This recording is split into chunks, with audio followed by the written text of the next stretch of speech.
muri Zimbabwe Fadzai Mahere osovhura hombe wataka Nick mangwana achiti aiwa muri kungoswanda mari kana resources asi panapa tiona kuti public services kunyanya muzvipatara makadhakwa. Obva atopa example nobva abudisa evidence nhau yekubarira nyatwa aiwa mapatients achiwirwa neroof panyasi kuonekwa kuti hapatona kana resources acho asi uchinzwa kuti aiwa vanhu vacho kuzanu pf vari kuswanda mamillions emadollars vachitadza kuimprove maservices aiwa kune magovernmental institutions muri Zimbabwe. Sarabinda mashoko atakwa na Fadzai Mahere nokudzaibva subscribe like utina on the bell icon tamuchana maupdates anokupa pano paZim News Live. Notano yachiti but Nick mangwana, you know, this is not true.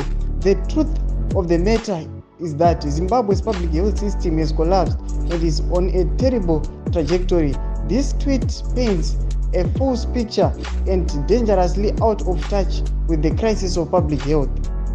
You yourself will never go to Parenyatwa, the government's flagship central hospital, for treatment. Remember, when the ceiling at Pari collapsed and injured 2 patients undergoing treatment, what sort of country has a cholera outbreak this day and age?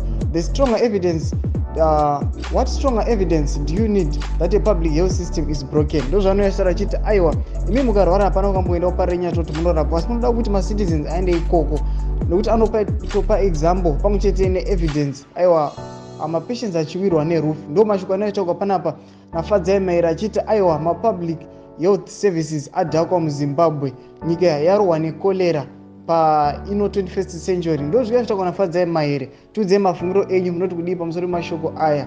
Pinai mucomment section medu, musangana usubscribe, kulike, nokutina on the bell icon. Tirambochana maupdates anokupa pano paZim News Live.